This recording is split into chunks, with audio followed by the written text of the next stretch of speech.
Brasil, a comitiva que estava em Israel com 12 autoridades brasileiras retornou hoje ao país. Repórter Luciana Verdolim, de Brasília, chegando com as últimas informações. 9 deles, Luciana, vieram de uma aeronave fretada e pousaram em Natal, no Rio Grande do Norte. Agora, o outro grupo, com 27 integrantes, conseguiu já deixar o Oriente Médio? Bem-vinda, Luciana.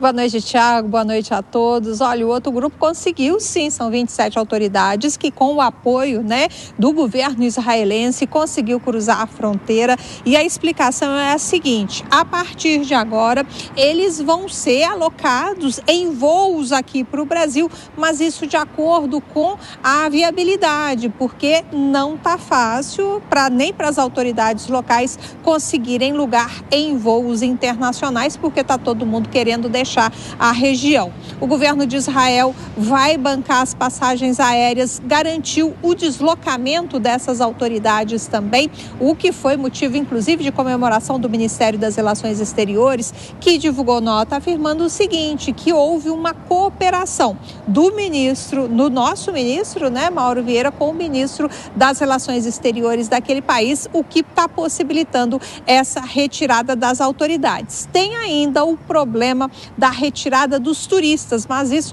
é num segundo momento, segundo o governo dos dois países, isso precisa ser até quantificado para saber exatamente quantas pessoas ainda estão lá em Israel. O grupo que chegou, o grupo de prefeitos que chegou hoje ao Brasil, um dos prefeitos era o de Belo Horizonte, Álvaro Damião. Ele explicou o seguinte: foram mais de 50 horas de voo, foi uma travessia de Israel para a Jordânia bastante complicada. No dia em que eles atravessaram foi 1h30 de deslocamento e muitos estavam preocupados com a possibilidade de bombardeios. O governo de Israel disse o seguinte: não está tendo muito bombardeio, não está tendo bombardeio na parte do dia, então esse deslocamento seria seguro, por isso os prefeitos conseguiram retornar aqui em segurança via Jordânia. Há possibilidade, inclusive, de outros deslocamentos sejam feitas via Egito. Foi 1h30 de deslocamento de carro, e o prefeito de Belo Horizonte explicou o seguinte, que eles foram orientados, logo que começaram os ataques, a baixar um aplicativo, e toda vez que esse aplicativo apitava, eles tinham algo em torno de 1,5 minutos para se deslocar para os bunkers. Por isso, ele disse que foi um momento muito tenso, que ele nunca tinha passado por tamanha preocupação e por isso ficou muito feliz de retornar ao Brasil.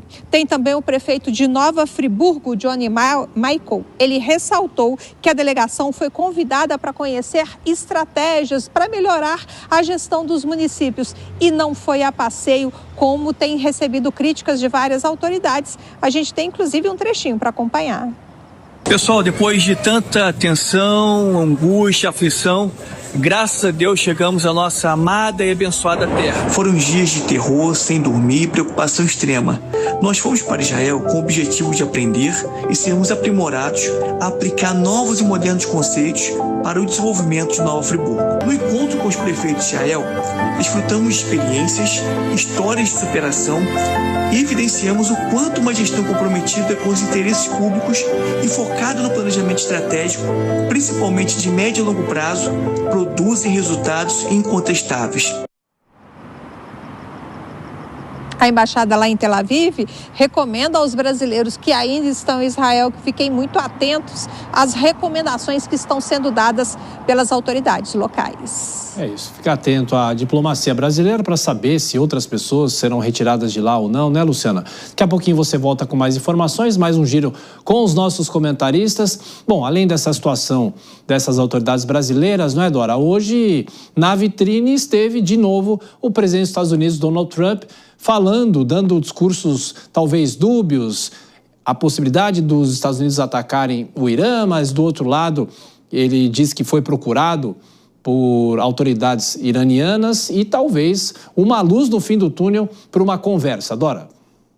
Pois é, essa dubiedade é proposital. Até ele respondendo a pergunta de uma jornalista que queria saber se já estava tomada, quando é que ia ser tomada a decisão de partir para o ataque, ele disse, olha, eu não posso dizer isso, obviamente que não seria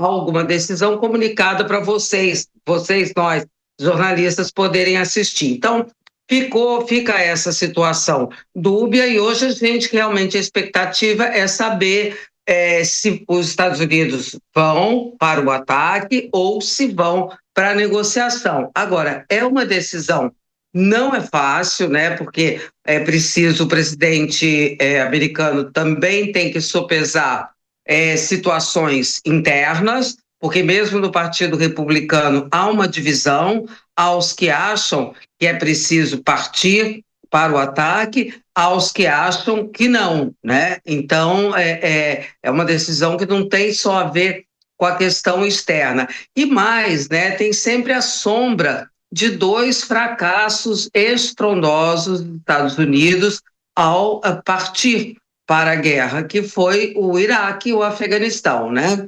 Foram duas campanhas que deram muito errado, custando o Afeganistão, custou a eleição do Carter, né? Não é isso? Você com a sua memória, o Ainda Thiago, nos me anos ajuda? 70 ou isso é mais recente, Dora? Não, o Afeganistão ou foi o Iraque? Qual foi que aí deu na eleição do Reagan? O Iraque foi em 2003, né, com Bush, e aí tem então, nos anos foi 80 também, que tem a questão com o Irã. Foi o Afeganistão, aquela primeira do início dos anos 80, né? Que foi no projeto de reeleição do Carter, que culminou com a vitória do Reagan, né? A vitória cachapante, inclusive, do Reagan, né? Olha lá, Dora, a memória do Vilana também é boa, viu? Não é só o Thiago, pois é, não é só o Thiago, o povo tá afiado. Então, pois é, essas questões todas internas têm que ser sopesadas, por isso que a decisão não é fácil também. É mais fácil a gente ficar aqui, não, mas ele fica no vai e vem, fica no dúbio, mas, gente, a situação é periclitante, não dá, e ele também não pode dizer assim, não, nós vamos invadir ali, vamos entrar na guerra efetivamente ao meio-dia de sábado. Não é possível, não é assim que funciona. Claro, ninguém vai dar essa informação, não é, Vilela? Agora, de qualquer forma, uma entrada num conflito pelos Estados Unidos, primeiro é preciso saber se o país quer ou não quer. E a própria Dora destacou que existem muitas resistências políticas para isso, mas, claro, o mundo não precisa de um conflito assim, né? Exatamente. A grande diferença de Trump para os outros ex-presidentes é que Trump aparece para falar de tudo, né? Você vê que em 4 meses não tivemos um dia sem falar de Donald Trump, porque ele realmente acaba falando de tudo, aparecendo, tem uma capacidade midiática muito grande. E com isso a gente nunca sabe até que ponto ele está falando, ele está blefando, o quanto a sua fala de fato pode se concretizar ou não. Os Estados Unidos, eu não tenho dúvida, vai sopesar e muito, né, em termos práticos, se vai entrar na linha de frente dessa guerra ou não. Eu vejo a única possibilidade, num primeiro momento, que eu vejo dos Estados Unidos de fato entrar, é caso entenda ali que realmente tem condição de usar a bala de prata para acabar, aniquilar de vez com o Irã e, eventualmente, promover uma troca de regime. Caso contrário, eu vejo que existe uma posição confortável de dar apoio, de dar respaldo a Israel, mas sem necessariamente colocar as suas digitais. Com isso, evita os desgastes políticos que os Estados Unidos já teve em outras oportunidades e, ao mesmo tempo, continua participando através de um terceiro, que é Israel, que é seu aliado umbilical e faz parte efetivamente desse conflito.